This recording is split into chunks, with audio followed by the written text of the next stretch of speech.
28. Chapter 28 of the book of Jeremiah. And we're going to do chapters 28 and chapters 29 tonight.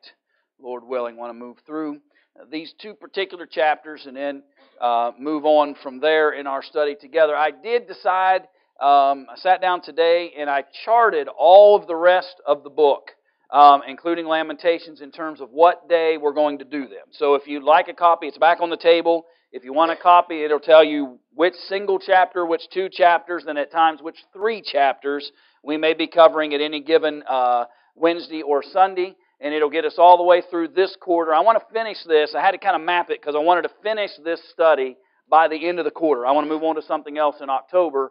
And so that gives us from now to the end of September to finish the rest of Jeremiah and to finish the book of Lamentations. And so we mapped it out. I don't think it'll be too hard. There's some chapters that are like 7 verses, one's 12. So they're shortened chapters at times, and so we'll be able to get through the material, especially because the idea has already been established. The people have become idolatrous. The people have become very sinful in their nature. They've become very evil in their practices. They have been dishonoring God, and God's bringing judgment. He keeps giving offers to the remnant. He keeps telling the remnant if they'll be faithful, if they'll honor God, they'll have an opportunity that maybe at best you'll just go into captivity and not find the sword or the famine or the difficulties that are going to come otherwise. And so that message really hasn't changed in relationship to the study. And so just keep that in mind as we maybe move a little more quickly through the latter half of the book than we did in the first half of the book. But here in chapter 28, it says, "And it came to pass the same year, in the beginning of the reign of Zedekiah king of Judah, in the 4th year, in the 5th month, that Hananiah the son of Azar the prophet, who was of Gibeon, spoke unto me in the house of Jehovah, in the presence of the priests and of all the people, saying," so we're introduced to this new fellow. Who is he? Hananiah, right? And he is supposed to be a prophet, okay? He's supposed to be a prophet, but is he telling the truth? No, okay? He's not going to be speaking the truth, but he's going to put himself out there. And in fact, we're going to kind of have an interesting issue with Jeremiah in relationship to Hananiah. Jeremiah kind of wants to believe him, right? There's a moment in the text that Jeremiah wants to believe in Hananiah, and he says, amen. He says, I hope that what you just said is correct. But then God changes that before the chapter is over. So there are false prophets, right? And they've been dealing with that here. Just because somebody speaks doesn't mean it's true. Just because somebody says that they're from God doesn't make them from God. Just because they claim that they have the ability or right to speak doesn't mean they have that. Hananiah is going to have to learn that in this particular text. When does he say this happens? And we'll kind of bounce you back and forth from your question sheets as well as the text. But when does he say this happen? Okay. In the 4th year of the reign, and 5th month as well, of the reign of who? Of Zedekiah. Okay. Now, just a couple of quick things for you to think about, and I don't know whether you even noticed it or not, but this seems to be tied to the prior chapter. If you go back at verse 1, and it came to pass the same year, so it seems though he is discussing something that occurred when? In the same year as what just transpired, right?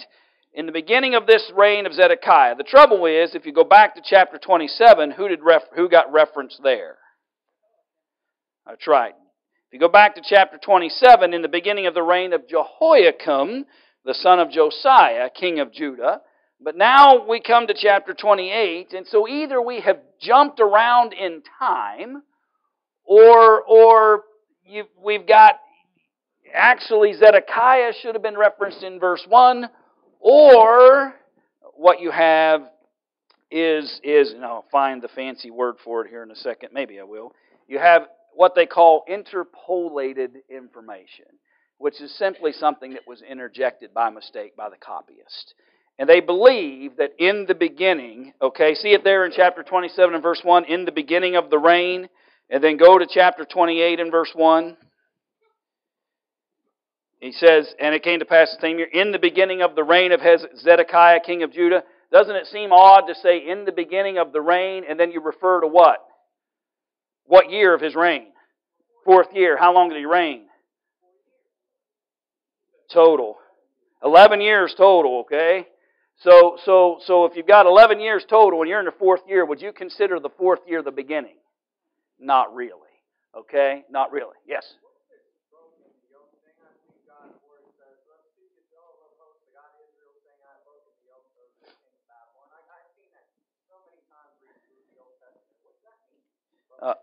Okay, we'll get there, but in verse 2, thus speaketh Jehovah of hosts, the God of Israel, saying, I have broken the yoke of the king of Babylon. Keep in mind, Hananiah said that, not God and not the prophet. What he simply means is they're in bondage to him. That's a yoke. If you yoke somebody to something. So they're in bondage to Babylon. They're in bondage to Nebuchadnezzar. Hananiah's message is, God's going to break that yoke. The real message is, you're going to be in that yoke for how long? 70 years, right? And so that's all he's talking about there in relationship to that. So Hananiah, so talking about these two different kings, Zedekiah and Jehoiachin, most just simply say that this phrase, in the beginning, is probably just mistakenly added to this verse. And so you're not really in the beginning of Zedekiah's reign if you're in the 4th year of an 11-year reign. And so it's just probably interpolated from chapter 27 and verse 1. And that can happen sometimes with the copyists. We don't live in a purist sense. We have the message of God. Through His providence it was carried forward, but human beings were in the process. Human beings had to sit down and take the message and sit down and write it out. And then that guy had to pass it on to somebody else, and as that copy began to wear out, somebody else sat down and wrote it out. They didn't have a printing press. Okay, they didn't have a way to mass produce it, and so you're talking about multiple individuals who wrote it out. You also have various manuscripts in which they piece together. They take all the manuscript evidence you can find, and you try to determine the bulk of everything Jeremiah said based on all of the manuscripts that you're accessing. And so we come to our scriptures, we come to the Bible, not as though God had a printing press that He just printed out copies in English as it happened. You have His providence, His care to keep His Word moving forward, but you get human beings involved in it. We're going to see it again because Septuagint does something completely different with chapter 28 that the other manuscripts don't do. But we'll see that when we get there. So, yeah. That's a possibility too. Although he says in the beginning of the reign, and so that makes that challenging. But that's a possibility. That the word reign is what's interpolated here. That's a possibility. Or it could just be as simple as the idea that they still considered the 4th year the beginning of his reign. Even though that may sound odd to us, it's absolutely possible that you're still in the front half of his reign, and you're writing this after the fact. You're not writing it in a sense as it's happening. And so that could very well be. So there's lots of ways that could fit within the description. So Hananiah speaks up, and he says God's going to break the yoke. What's interesting about that, by the way? He says God's going to break it, but the reality is God what? Yeah, God's the one who put the yoke on them. Okay? He's saying God's going to break it as if Babylon was able to just accomplish this on their own. The truth of the matter is God's the one that created the yoke to begin with. So Hananiah is trying to impress upon them that they're going to be able to be set free from this yoke or this bondage unto Nebuchadnezzar. In fact, he says, how long in verse 3? Okay, within 2 full years will I bring into this place all the vessels of the house of Jehovah that Nebuchadnezzar king of Babylon took away from this place and carried to Babylon, and I will bring again to this place Jeconiah, the son of Jehoiakim, king of Judah, and all the captives of Judah that went to Babylon, saith Jehovah, for I will break the yoke of the king of Babylon. I will break his control, his enslavement, his captivity over Israel or Judah. And so he gives a pretty heavy prophecy here. 2 years, all over, and not only is it all over, but everything's coming back. Everything Nebuchadnezzar took, all the people that were taken captive, this isn't going to be very long. In a short span of time, everything is going to come back. Again, who's saying all this? Hananiah is, right? This isn't the message of God. This is the message of Hananiah. And if you looked at your questions, you can see that there was a question that asked what message was being given by Hananiah. Number one, it's short, it's 2 years, and everything's coming back. Everything's coming back. So if everything's coming back, then don't what? There's no anxiety here. There's no concern over all these things. Everything will return as it was before. Now go back in the text.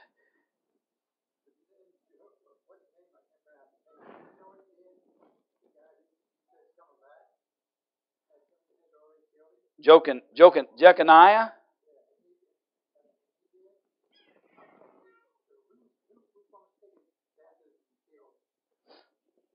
Well, there was one that was taken to Egypt, and they sought after him and brought him back, but I don't think that's Jeconiah. I'm trying to think of who that was. Yeah, I believe he's just part of the first captivity that went to Babylon. There was another one, I can't think of the name now, Jim. It's a couple chapters back, but he fled to Egypt, and they went after him and brought him back and slew him.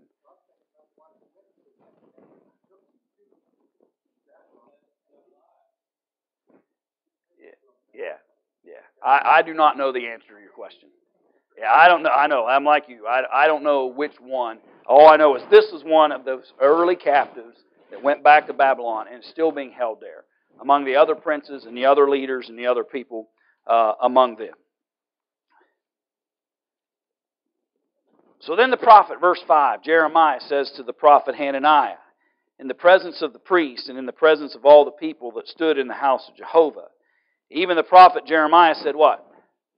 Amen. Sounds great. Okay, sounds great. 2 years, everybody's coming back. Sounds great. Hope you're right. That's kind of what Jeremiah is saying at this point. Amen. Okay, Jehovah do so. Sounds wonderful. Short-term captivity. Everybody comes back. All the things that Nebuchadnezzar took comes back. Sounds great. We ought to stick with that idea. Jehovah perform thy words which thou hast prophesied to bring again the vessels of Jehovah's house and all them of the captivity from Babylon unto this place. Nevertheless, hear thou now this word that I speak in thine ears and in the ears of thy people, or all the people. The prophets that have been before me and before thee of old prophesied against many countries and against great kingdoms of war and of evil and of pestilence. The prophet that prophesieth peace, when the word of the prophet shall come to pass, then shall the prophet be known that Jehovah has truly sent him. Basically, what does he say to Hananiah? We're going to go. That's right. If we'll sit this 2 years. We'll watch this 2 years, and at the end of 2 full years, it actually happens. Then you must have been telling the truth, which was the test of a prophet in the Old Testament times, right? Whether what he said was true, comes to pass, was the evidence of the prophet, and not just coincidence or happenstance. His ability to be consistent when he says something and it comes true. And so that's the case here. He says to Hananiah, okay, so be it. If that's what God wants and that's what God's prophesying, so be it.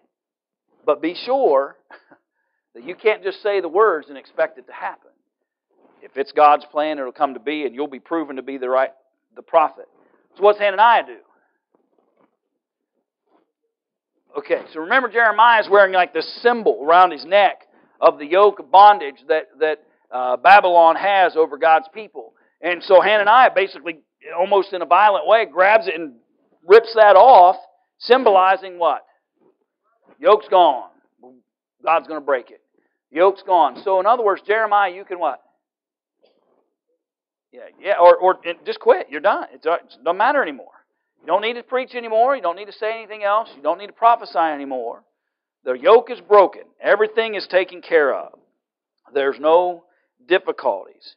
Hananiah again, verse 11, speaks in the presence of all the people, saying, Thus saith Jehovah, even so will I break the yoke of Nebuchadnezzar, king of Babylon, within 2 full years, from off the neck of all the nations. And the prophet Jeremiah went his way. So Hananiah says this is what's going to happen. Jeremiah says, Amen. May it be so. May God do exactly that. But we're going to wait for the evidence to determine whether or not there's any truth or validity about what you said. And so Jeremiah's response was, we can simply call it favorable. Okay? But he says, we're going to wait. Yeah. Yeah, he's trying to be, optimistic about what's going to happen here. But he says we're going to wait to see what actually occurs before it's all said and done. So he breaks off the yoke, and Jeremiah goes on his way. But is that the end of it? No, what happens? Okay, God enters into the picture again, and He speaks to whom? He speaks to Jeremiah. Okay, so He says, "Go and tell Hananiah, saying, Thus saith Jehovah, Thou hast broken the bars of wood, but what? I'm going to put a yoke of iron." Yeah, you may have been able to snatch that symbolic yoke that's on Jeremiah. You may be able to physically take that off, but the yoke and bondage that I'm putting Judah under in relationship to Babylon is made of iron. You're not going to get rid of it that easily. Okay? It's greater than that. It's stronger than that. God's will and purposes in all of these things are going to be well beyond anything any prophet can come and just persuade away. "For thus saith Jehovah of hosts, the God of Israel, I have put a yoke of iron upon the neck of all these nations, that they should serve Nebuchadnezzar, king of Babylon, and shall serve him, and I have given him the beasts of the field also. And then said the prophet Jeremiah unto Hananiah the prophet, Hear now, Hananiah, Jehovah hath not sent thee, but thou makest this people to trust what? Trust a lie." God didn't send you. God didn't send you here to speak. And you've made people think that you're trusting it. They're believing what you're saying. They're trusting in a lie. "Therefore thus saith Jehovah, Behold, I will send thee away from off the face of the earth. This year thou shalt die, because thou hast spoken rebellion against Jehovah." So Hananiah the prophet died the same year in the 7th month. We began this in what month? 5th month. So 2 months basically. 2 months. And the destruction comes to Hananiah. What's that? Yeah, you think that ought to speak volumes. Yeah, that ought to speak volumes. In the days of the prophets, that ought to have spoke volumes to them about the information that's before them.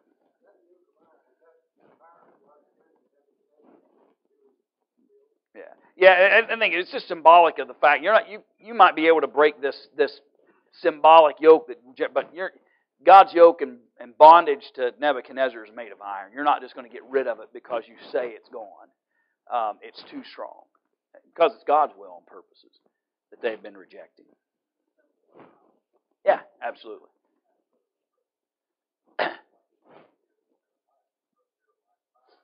Yeah. Right. And so, yeah, he's stopped Jeremiah's influence temporarily. And Jeremiah just goes away. And then God says, no, you're not done yet. You need to go back and speak some more to them and share with them the legitimate information that comes from God. All right. Go to your questions real quick then. We've all answered E and F already about what happened to Hananiah and what. So what did you learn? What's in this text? What did you see? Okay. The problem with folks presenting false information has been around for a long, long time. And in their day, they had two sources by which they could deal with it. They could go back and look at the law. The priest could have gone back and looked at the law and determined whether or not what somebody said actually was the law of God. Or you stay the test of a prophet and whether what he has said is true or not true. New Testament times, today, lessons for today, God speaks to us how? Through His Word. In sundry times and diverse manners, God spoke through the prophets, but in these last days, speaks to us through His Son. Okay? Jesus brought forth a new covenant, a new message. And so we have a test that we can use as well. And it's the measuring stick of the New Testament.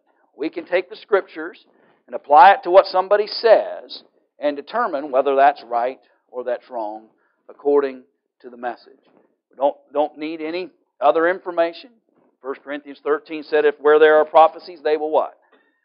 They shall cease. They're going away. Okay, you don't need them because that which is perfect is come. You don't need those earlier methods anymore because you have the perfection that is the new what?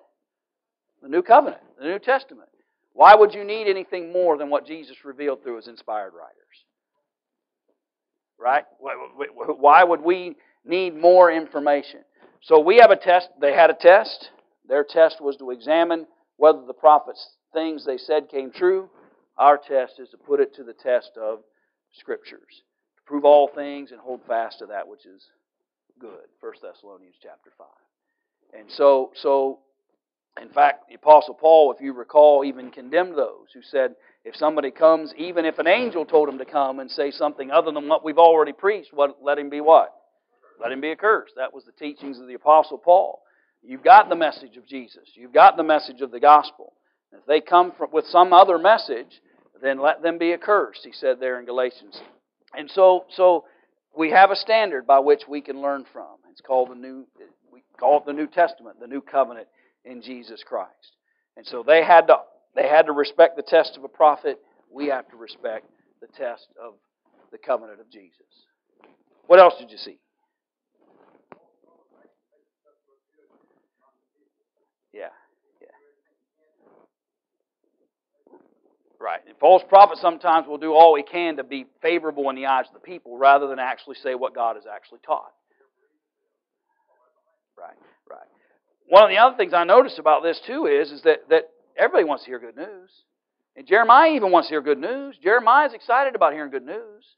And Jeremiah is excited about the idea this is a possibility. In fact, he quit talking. He just went home. Okay, he went away. God had to come back and tell him what? You need to go back and talk to Hananiah again. Okay, this isn't exactly what you thought. This isn't exactly what you thought. That's right. What else did you see?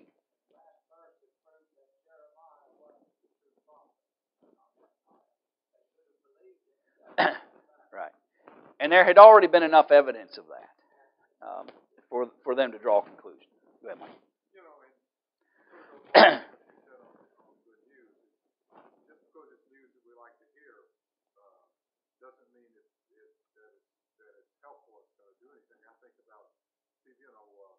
Saved by faith is the wholesome doctrine. Yeah. Wholesome, at least in the sense, makes you feel good. Right. That, if you're saved by faith and without any your own effort, then you don't have to do anything, and God's just going to take you to heaven. And that really sounds great. We have to struggle with our lives, but it doesn't make any difference if just because it sounds good, it's not going to help us in the long run. Right. Sometimes bad messages, hard messages, tough messages are messages we need to hear. Yeah.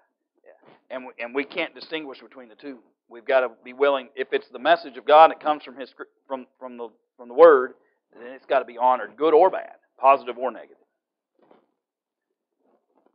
All right. So in chapter 29, let's move ahead. In chapter 29, he writes a letter, and where's it going?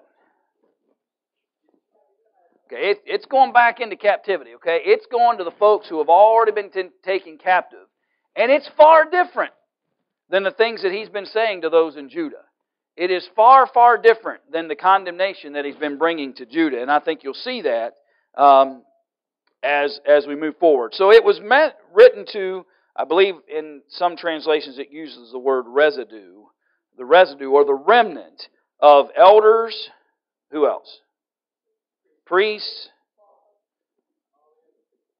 prophets, and basically then everyone. Everyone that's been taken captive in the first wave. Okay, that are already in Babylon.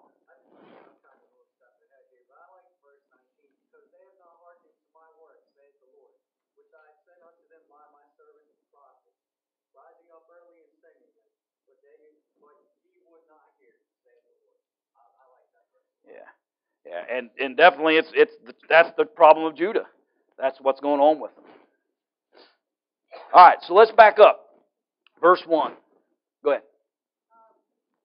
The Bible has a notation back to 2 Kings 25, 1 through 7. It said it took 11 years for the captivity of Judah to be completed. Do they mean from here? Or from the state in verse 29, or how long from the beginning of Jeremiah first started talking it takes for all this? Well, you're fine. When you're let me pull. I think I've got a chart. I'll show it. Let's take me a second to find it. Yeah, because it came in waves. Okay, you had a group, and then they tried to let the people settle down in the region, and Nebuchadnezzar had problems with the people he put in leadership, so he comes back in, he takes more people, and so it did happen over a span of time. But I have, I think, a timeline that I can show you. Puts the time after the time of Jeconiah. And Jeconiah was I went back and looked that up. King Jeconiah was in the first wave that went to captivity in Babylon. Right. So generally they think of the 70 years of captivity. If you can look on see if I can blow this up a little bit and then bring it up for you. But roughly here around 606, 605, 606, can you see the little dot that's moving on the screen? On the very bottom it says 70 years captivity. So over a span of time, okay, that folks went into captivity and then remained in captivity till about 536. There's your 70 years. So probably if they're referencing an 11-year span, they're talking about it starting here and moving forward 11 years and then finishing the rest of the captivity. That's if I'm understanding your question right, that's what I believe they're probably referring to as an 11-year span. Because they have to reference the captivity from the point in which the first captives went. Even though later captives went again, and the full captivity doesn't occur till later in time, you have to consider the captivity starting when the very first people went into captivity, which was around 606, and roughly come out of it in around 536. Okay, and they consider 536 because even though, and I know somebody's going to ask me this on the way out, so I'll just answer it now. 538 is about roughly the time that Zerubbabel comes back, starts that process back. But they don't start building the temple again till 536. So that's generally when they consider the idea of the captivity over. When they start re-establishing the temple, even though they get a 20-year break because they get afraid of the people, but that's generally when they date it to when they started rebuilding the temple, which is roughly around 536. Okay? That help? All right. So, he's going to send this message to the captives. After that Jeconiah, the king, and the queen mother, what was her name, by the way? I think we know it. Was that not Nehushta? Am I mistaken? Which is actually a spin-off of Nehushtan, which was what they were calling that brazen serpent. If you recall back in the days of Moses when they had the fiery serpents and they had to build the brazen serpent in the middle, and if they would look, they would live. And later on you find in history they had kept that brazen serpent and they were worshiping it like an idol, and they had given it a name called Nehushtan. And it's interesting that her name was Nehushta, this queen mother. But anyway, sent this message back to Jeconiah and the queen mother and the eunuchs and the princes of Judah and Jerusalem. The craftsmen and smiths, remember we said the most skilled people went in that first wave, right? Because they could help Babylon in war issues and other issues. And so you take the most talented people back with you if you're going to take them captive. Okay, you take the people that can help build your empire. And so that occurred in that happenstance. And they sent this message by the hand of Elasah, the son of Shaphan, and Gemariah, the son of Hilkiah, whom Zedekiah, king of Judah, sent unto Babylon to Nebuchadnezzar, king of Babylon, saying. So, I found it at least interesting that apparently Jeremiah is able to get a message into the hands of whom? The king, right? He's able to get a message into the hands of Zedekiah, and Zedekiah uses his messengers that most likely are making trips back and forth. What do you want me to do, Nebuchadnezzar? Okay, here comes a messenger back to tell you what to do. Then you send messengers back and forth between the two. And so he sends his messengers and allows them to carry this message back to the captives and to Nebuchadnezzar for that matter as well. Saying unto all the captivity whom I have caused to be carried away captive from Jerusalem unto Babylon. And here's the message. Verse 5. Build you houses and dwell in them. Plant gardens. Eat of the fruit of them. Take ye wives and beget sons and daughters, and take wives for your sons. And give your daughters to husbands, that they may bear sons and daughters, and multiply ye there, and be not diminished. Basically, what does he say? Live. Live. He said, I don't, because you're hearing false prophets like Hananiah tell you what, this isn't going to last very long. So if it's not going to last very long, you think I'm building a house? No, right? I'm not building a house. I'm not going to take a wife and start having children, and then the next thing I know, everything's back to Jerusalem and off we go. So basically, the message is, go ahead and build a life for yourselves there in Babylon. You're going to be there a while, okay? What is going to happen eventually after the captivity? They are going to be allowed to come back. And what are they going to need when they come back? Stuff and people, okay? They're going to need people, all right? You can't, if it's the captivity, if you went away in the first wave of the captivity, and you're there the whole time, if you were born the first year of the captivity, how old are you at the end? You're 70 years old. You think it's going to be easy to go back and nation build with a bunch of 70-year-olds? No offense. Right? That's not going to be an easy task. So what do? You tell them you need to go ahead and marry and have sons and have daughters, because there needs to be a nation to come back to Jerusalem when the time comes.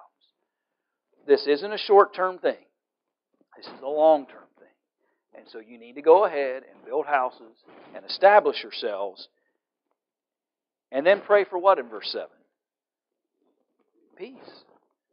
That seek the peace of the city, whither I have caused you to be carried away captive. And pray unto Jehovah for it. For in the peace thereof shall ye have peace. Generally, if I'm taken captive and been forced to live in this new place, what's my general reaction going to be? I'm probably not going to like that place, right? And my idea might be to pray to God that He do what? He get rid of that place, destroy this place. Okay? So Jeremiah's message back to them is, listen, just learn to cohabitate where you're at. Learn to exist. Learn to and pray to God that there is peace in the city in which you're residing. Pray that they're not a place of war and challenge and difficulty. That you might have a reasonable existence among them. I found it fascinating, this stark contrast.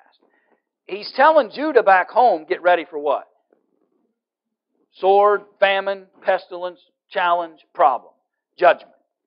He tells the people that have been taken captive, I want you to live peaceably. I want you to exist in a peaceable fashion. I want you to feel at liberty to go ahead and live a life and exist. Okay? It's going to be difficult, because you're going to be thinking about people back home that didn't get to come with you. The mindset's going to be challenged of all the different things that go through your mind on a regular basis. So he's compelling them to go ahead and feel comfortable establishing themselves in this new city. Of course, he does teach the ones that are left behind that what they ought to do is give up and march off the battle. To some extent, he's preaching that same message. Yeah. That no one will be hurt. There won't be a big problem if everybody just gives up and goes into captivity. Right. That's been the message all along. You can't resist it, and so embrace it, and you'll benefit. You'll benefit by it. Right. You're just bringing greater challenges to yourself to resist the judgment that God's bringing. Yeah.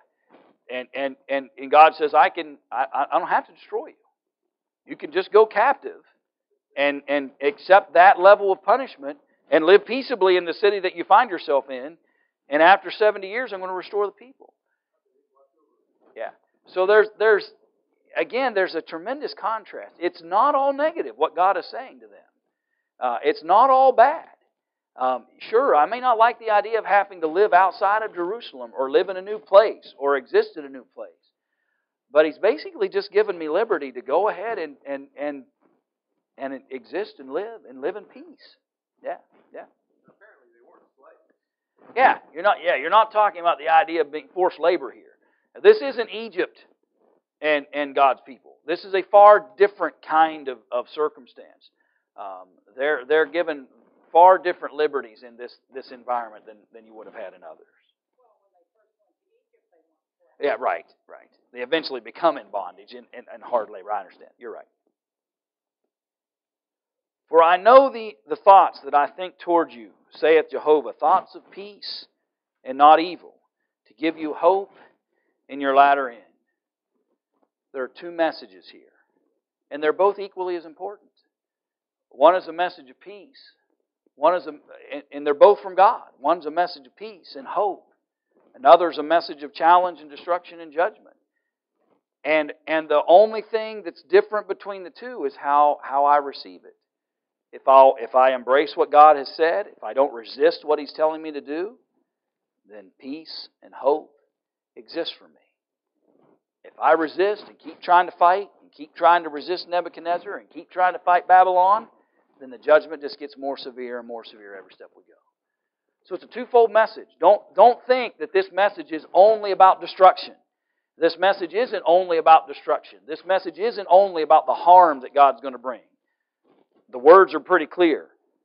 I'm giving you thoughts of peace and not of evil. I'm giving you hope and not just fear and challenge. It's a twofold message. Yeah. You have a future. Okay? If you continue to resist, those folks have no future. Okay? You've got one. And that's the message to the captives. You have a future in relationship to those things. You can call upon me, and you shall go and pray unto me, and I'll what? And I'll listen. Okay?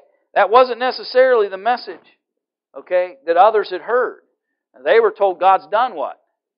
God's done listening. Okay? You continue on your idolatrous ways, you continue on your sinful paths, I'm done listening.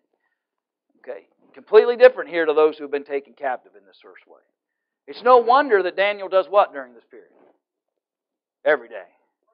Prays. It's no wonder he looks with his eyes back towards Jerusalem. It's exactly what he'd been told to do. Okay? It's exactly what he'd been told to do. To pray through that time. So the people were told to make a life for themselves. Okay? And you were told, how long will it be? We've taught that already. 70 years. Okay? And He gives them a message of what? Hope. Okay? There's hope. There's a future here. There's peace. You have connection with me still. And so somehow we've got to be able to understand both elements and not attach ourselves to one or the other only. Keep resisting punishment.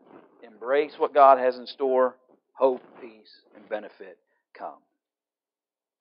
Even in the midst of all the darkness that's going on. And if you seek after Him, verse 13, you'll what? Find Him. You seek after me, you'll find me. When you shall search for me with what? With all your heart, with everything you got. Okay, with everything you got. Jesus said it this way, seek and ye shall find. Knock and the door shall be opened unto us. Okay? We can appreciate all that God desires from us and work diligently towards that. And give all of our heart, soul, and mind, which is the core of all we do, over to Him. And I will be found, He said, verse 14, saith Jehovah. I will return again your captivity. I will gather you from all the nations and from all the places whither I have driven you. No, I dropped my spot. And I will bring you again unto the place whence I caused you to be carried away captive. Because ye have said, Jehovah hath raised us up prophets in Babylon. Let me stop you for a half a second here in this text. Does it seem out of place to anybody else? You just got done talking about all the things that are happening. I caused you to be carried away captive. Because you have said, Jehovah hath raised us up prophets in Babylon.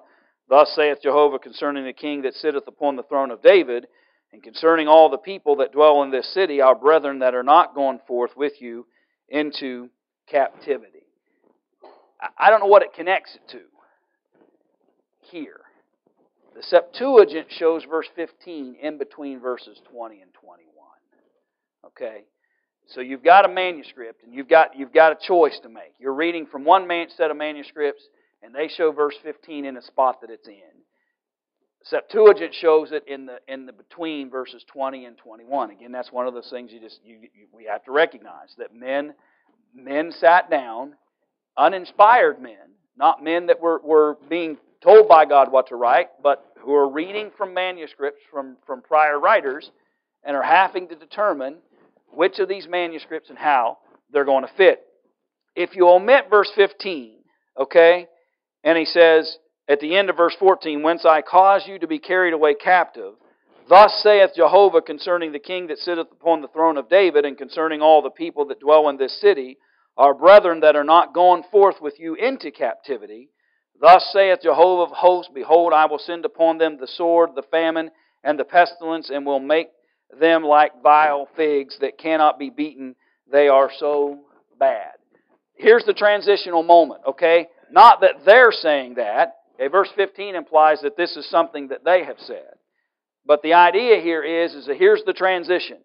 That this is what you have before you if you choose to continue to honor God. They've rejected Him back home. So the sword and the famine and the pestilence and all of those things are coming. Jump ahead for a moment.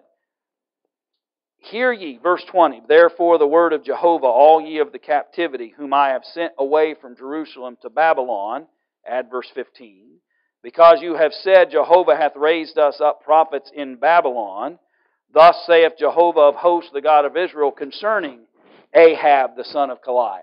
Okay? They say, there's prophets up here in Babylon that we've been listening to, and they've been teaching us. Well, those prophets are who? Well, they're Ahab, the son of Kaliah, and concerning Zedekiah, the son of Messiah, who prophesy a lie unto you in my name. You just got done hearing, build a life, build a house, get a wife, have some kids, establish yourself. You got 70 years. Okay? What have they been being told by the false prophets? Couple years and it's done. Couple years and it's done. So they say, what about Ahab? What about Zedekiah? What about all of these other prophets who have been telling us different things?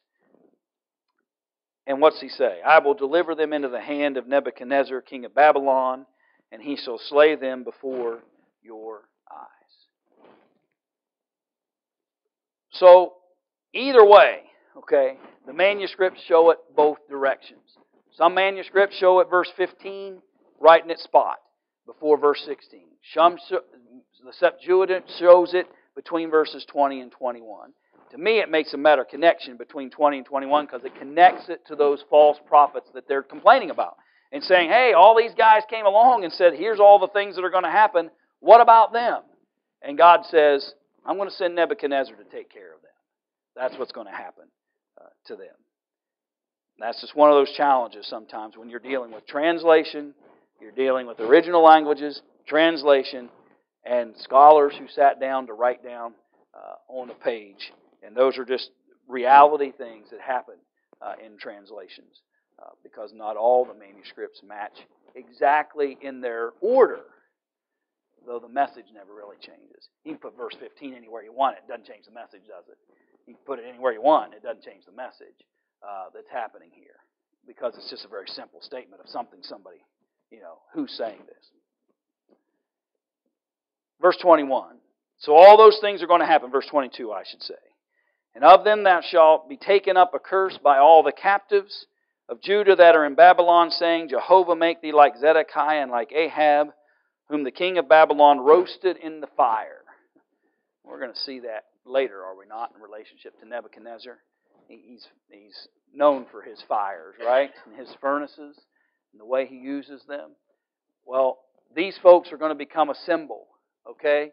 You lie about what God has to say, Nebuchadnezzar comes, deals with you, and he said they'll talk about Ahab, and they'll talk about this Zedekiah, and they'll talk about the challenges that came. We've seen other things where he said they would become a byword, or they would become known as synonymous with something. He says here these prophets are going to become synonymous with God's judgments against those who prophesy lies. There's one more guy to talk about, though. There's a fellow by the name of Shemaiah, the Nehelamite. By the way, I couldn't find anything about Nehelah. I looked and I don't know that there's a lot of information about this, wherever this guy's from. but it's referenced here, the Nehelamite. But basically what happened with this individual is he sends letters back to Jerusalem and says what, basically? What's he say about the priest Jehoiada? Do what with him? Did you read it? He says, get rid of him, right?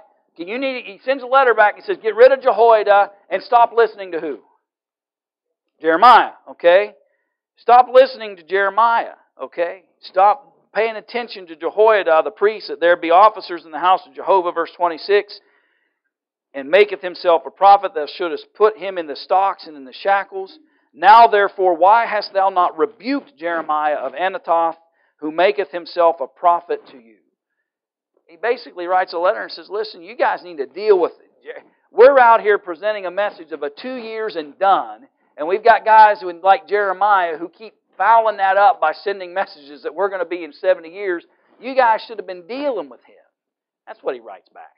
You guys need to be dealing with Jeremiah and tell him to quit saying these things. But what's going to be the result of him? At the end of the chapter, God says what? I will punish Shemaiah the Nehelamite and his seed. He shall not have a man to dwell among this people, neither shall he behold the good that I will do unto my people, saith Jehovah, because he hath spoken rebellion against Jehovah. Because he challenged God's leadership, real prophets like Jeremiah and others who were really doing the work of God, because he challenged them, he says, no heritage for you. None of your folks are going to see the good that I'm eventually going to bring back to this nation. And so, you've got various prophets being dealt with and challenges being resolved. And we're just pushing closer and closer